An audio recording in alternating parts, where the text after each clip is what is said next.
Hello students, good morning. जैसे कि हमारा फर्स्ट चैप्टर कंप्लीट हो चुका है। Next chapter today I read next chapter.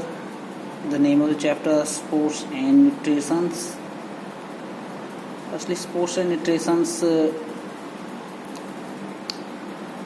Today read balanced diet and nutrition, micro and macronutrients, nutritive and non-nutritive components in diet, eating for weight control and healthy weight, the pitfalls of dieting, food intolerance and the food myths। इन सभी के बारे में आज हम detail से पढ़ेंगे। तो हम स्टार्ट करते हैं स्पोर्ट्स एंड न्यूट्रिशंस।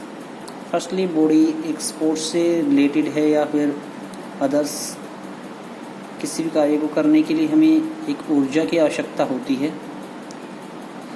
तो वो ऊर्जा हमें हमारे आहार से, हमारे न्यूट्रिशन, हम किस तरह का पोषण हमारी बॉडी को दे रहे हैं उस पर डिपेंड करती है। तो एक स्पोर्ट्स पर्सन के लिए न्यूट्रिशंस का बहुत ज़्यादा इम्पोर्टेंस है। किस तरह का न्यूट्रिशंस हम बॉडी को दे रहे हैं, हमारे शरीर को दे रहे हैं, इसमें कोई संदेह नहीं कि प्रत्येक व्यक्ति हष्ट पुष्ट स्वस्थ रहना चाहता है। आहार पोषण हमारी वृद्धि और विकास के लिए एक अत्यंत महत्वपूर्ण भूमिका निभाता है। ये हमारे शरीर को स्वच्छ बनाए रखता है, हमें रोग प्रतिरोध जो हमारी शक्ति बॉडी की होती है, रोगों से लड़ने की शक्ति होती है, वो हमें प्रदान करता है। एक संतुलित आहार है जो खेल पोषण, जिस न्यूट्रिशंस की बात करते हैं, एक प्लेयर्स के लिए, एक स्पोर्ट्स पर्सन के लिए बहुत ज़्यादा इम्पोर्टेंस होता है, बहुत ज़्यादा महत्वपूर्ण होता है। तो उस सबसे पहले हम बात करेंगे उसमें balance diet and nutrition, micro and the micro nutritions के बारे में। मीन्स संतुलित आहार, पोषण और जो एक बृहत और सूक्ष्म, मतलब मैक्रो एंड माइक्रो जो पोषक तत्व होते हैं उनके बारे में। तो फर्स्टली हम बात करते हैं meaning of the balance diet. What is the balance diet? A balance diet the refer to the intake और the edibles which can provide all the essentials food contents necessary for the growth and maintenance of body। Means हमारी body को maintain करने के लिए, यानी शरीर की वृद्धि व रख रखाव के लिए निश्चित मात्रा में जो आवश्यक पोषक तत्व होते हैं वो हमें आवश्यकता अनुसार लेने होते हैं। अगर हम बात करें एक बैलेंस डाइट की, what is the balance diet? Means A diet which consist of the all essentials food consumptions wise, proteins, carbohydrates, fat, vitamins, minerals and water in corporations is called balanced diet। Means भोजन के सभी समूह, जो हम एक ऐसा भोजन जो सभी प्रकार के पोषक तत्व जिसके अंदर विद्यमान हो, तो उसको हम एक बैलेंस डाइट बोल सकते हैं, जिसके अंदर प्रोटीन, कार्बोहाइड्रेट, वसा, विटामिन, खनिज लवण, जल सही अनुपात में हो, उसे हम संतुलित आहार कह सकते हैं। या दूसरे शब्दों में हम संतुलित आहार बोल सकते हैं वह होता है जिसमें विभिन्न तत्व सही व उचित मात्रा में गुण व्यक्ति की आवश्यकता अनुसार हो, ऐसा भोजन, उसे हम बैलेंस डाइट या संतुलित आहार कह सकते हैं। तो नेक्स्ट हमारा जो टॉपिक आता है इसमें मीनिंग ऑफ न्यूट्रिशंस। मीन्स पोषण क्या, मतलब पोषण क्या होता है, पोषण के अर्थ के बारे में हम बात करेंगे। तो इन संसार में जो प्रत्येक व्यक्ति है स्वच्छ जीवन जीना चाहता है। तो किसी व्यक्ति को समाज के आर्थिक स्तर पर जैसा भी हो, उसके स्वास्थ्य की मुख्य आधार भोजन ही होता है। तो अतः भोजन एवं पोषण का ज्ञान होना प्रत्येक व्यक्ति के लिए अत्यंत आवश्यक होता है। तो भोजन का जो नॉलेज होती है, अब प्रत्येक एक व्यक्ति है जो पूरा दिन ऑफिस में काम करता है, तो उसको एक जनरल सी बात है हल्का भोजन लेना चाहिए जो आसानी से डाइजेस्ट हो जाए। और एक कंटिन्यू पूरे दिन वर्क करने वाला व्यक्ति है, हार्ड वर्क करने वाला व्यक्ति है तो उसको उसकी डाइट है वो एक चेयर पर बैठे व्यक्ति से उसकी डाइट अधिक होगी, उसको ऊर्जा की आवश्यकता अधिक होगी, तो उसका न्यूट्रिशंस जो है, पोषण जो है वो अधिक होना चाहिए। उस तत्वों की मात्रा उसमें उचित व सही उसके अकॉर्डिंग, उसके वर्क के अकॉर्डिंग ही होना चाहिए। अदरवाइज़ हम देखते हैं अगर हमारे पास हार्ड वर्क हम नहीं कर रहे हैं और वसा प्रोटीन्स की मात्रा अधिक लेते हैं तो उससे बॉडी के अंदर एक्स्ट्रा फैट्स जमा होने स्टार्ट हो जाते हैं, जिसको हम ओबेसिटी मीन्स मोटापा बोलते हैं। तो इससे मोटापा हमारी बॉडी के अंदर आना शुरू हो जाता है। तो हम बात कर रहे हैं न्यूट्रिशंस की। तो न्यूट्रिशंस में दो तरह के हम इसको डिवाइड कर सकते हैं, macro and micro nutritions. Means वृत्त, बड़े आकार के, मतलब बड़े आकार का वृत्त, और एक सूक्ष्म, जो सूक्ष्म होते हैं उनके बारे में। तो फर्स्टली हम बात करते हैं मैक्रो मीन्स जो वृत्त, बड़े प्रकार के पोषक तत्व होते हैं उनकी। तो जिसमें हम फर्स्टली हम बात करते हैं मैक्रो न्यूट्रिशन। तो मैक्रो न्यूट्रिशन कार्बोहाइड्रेट्स। तो फर्स्टली हम बात करते हैं कार्बोहाइड्रेट्स हमारी बॉडी के अंदर जो ऊर्जा का एक स्रोत माना जाता है। ये कार्बन, हाइड्रोजन और ऑक्सीजन तत्व से मिलकर बना होता है। जो प्रथम भाग इसका कार्बो का अर्थ होता है, इसमें कार्बन होता है, और जो दूसरा नाम हाइड्रे का अर्थ होता है, इसमें हाइड्रोजन होता है। और हम तीसरे नंबर बात करते हैं एट का अर्थ होता है oxygen, mean carbohydrates. Means carbohydrates में हाइड्रोजन परमाणु और ऑक्सीजन परमाणुओं का अनुपात 2.1 होता है। ठीक वैसे ही जैसे पानी के अंदर H2O। कार्बोहाइड्रेट्स वास्तव में जैव यौगिक होते हैं जो हमारी इस बॉडी को ताकत, ऊर्जा प्रदान करते हैं, मतलब शरीर को ऊर्जा प्रदान करते हैं। कार्बोहाइड्रेट्स की बात हम बात करते हैं प्रोटीन्स की। प्रोटीन्स की हम बात करें तो प्रोटीन्स कार्बोहाइड्रेट, ऑक्सीजन, नाइट्रोजन और कभी कभी सल्फर नामक तत्वों से बना होता है। प्रोटीन्स के अणु काफ़ी बड़े होते हैं, इसलिए प्रत्यक्ष रूप से हमारे रक्त में नहीं मिल पाते हैं। अतः वे जैसे हमारे पाचन क्रिया है संस्थान है, हमारे पाचन क्रिया संस्थान के द्वारा एमिनो एसिड्स में बदल दिए जाते हैं। ये 23 एमिनो एसिड्स होते हैं, जिसमें से 9 एमिनो एसिड आहार अवश्य उपलब्ध होने चाहिए। मतलब हमारे बॉडी के अंदर 9 एमिनो एसिड आहार के अंदर अवश्य होने चाहिए। जो प्रोटीन्स जो हमारे बॉडीज़ के अंदर की जो टिश्यूज़ की टूट जाते हैं, उनकी मरम्मत करने के लिए, उनका रखरखाव करने के लिए जो हमारे बॉडी के संतुलन बनाए रखते हैं।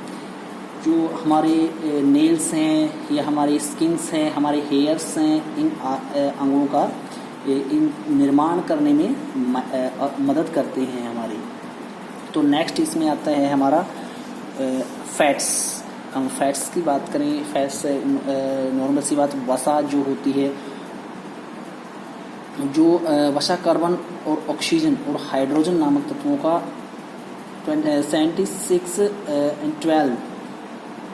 12 होता है, जो शरीर के अनेक क्रियाओं में अत्यंत आवश्यक होता है, जो हमारे शरीर को एक प्रकार से हॉट वार्म रखती है, गर्म रखती है। वे हमारी जो बॉडी के जो कोमल्स अंग हैं उनको एक प्रकार से सुरक्षित करती है, सुरक्षा प्रदान करती है। नेक्स्ट है हमारा जो इसके अंदर तत्व है वाटर्स। हम वाटर्स की बात करें बॉडी के अंदर, हमारी बॉडी के अंदर ऑल टोटल हमारा जो ब्लड होता है, तो उस ब्लड के अंदर, हमारे बॉल्स के अंदर 90% जो वाटर्स होता है, पानी की मात्रा जो 90% होती है।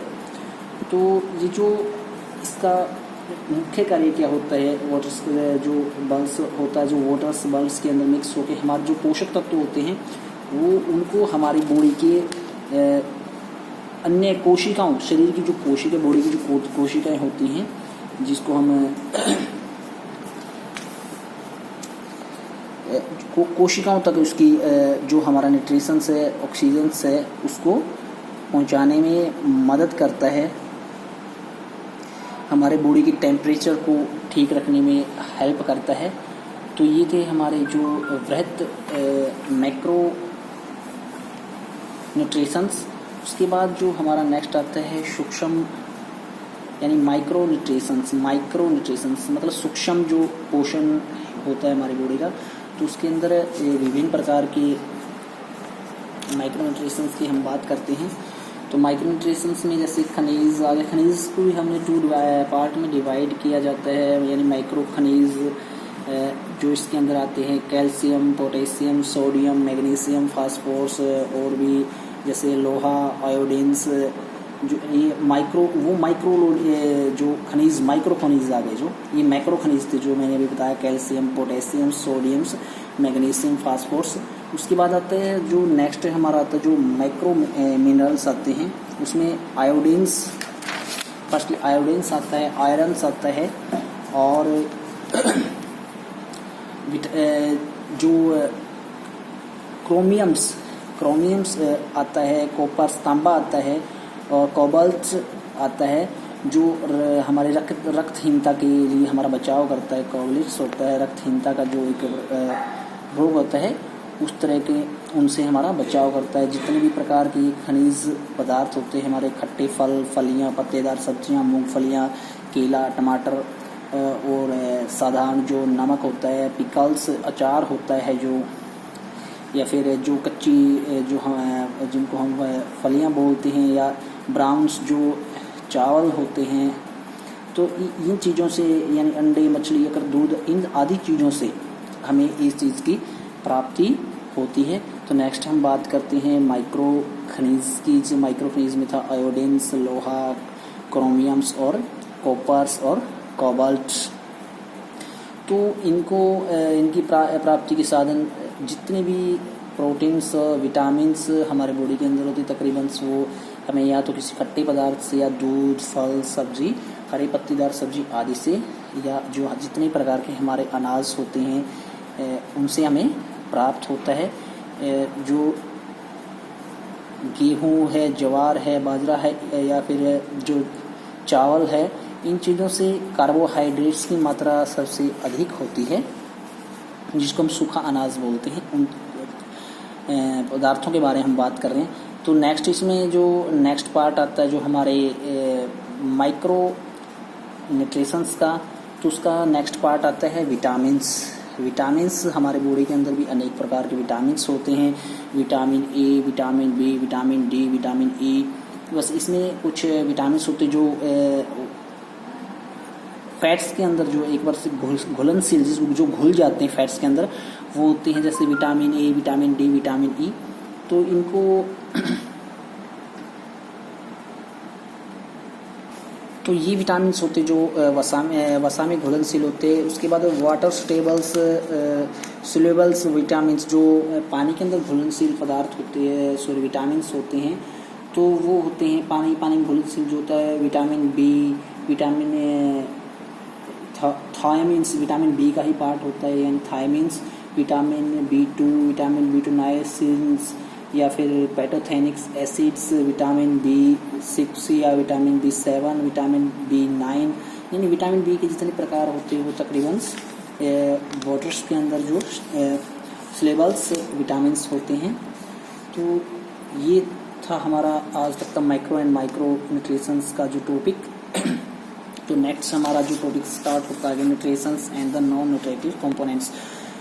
काफ़ी सारे ऐसे तत्व होते हैं जो हमारी बॉडी को पोषण प्रदान करते हैं, और काफ़ी ऐसे व्यर्थ के पदार्थ भी होते हैं जो हमारी बॉडी को किसी प्रकार का न्यूट्रिशंस प्रदान नहीं करते। इसमें सबसे पहले हम न्यूट्रिटिव कंपोनेंट्स डाइट की हम बात करते हैं, जो हमारी बॉडी को न्यूट्रिटिव मतलब पोषण प्रदान करते हैं। जैसे प्रोटीन्स हो गया है, इस प्रोटीन्स के स्रोतों के बारे में हम बात कर जैसे प्रोटीन्स भी दो प्रकार के होते हैं, एक एनिमल्स प्रोटीन्स, एक होता है वेजिटेबल्स प्रोटीन्स। जो हमें पशुओं से प्राप्त होता है वो होता है हमें एनिमल्स प्रोटीन्स, और जो वनस्पति से प्राकृतिक जैसे घी,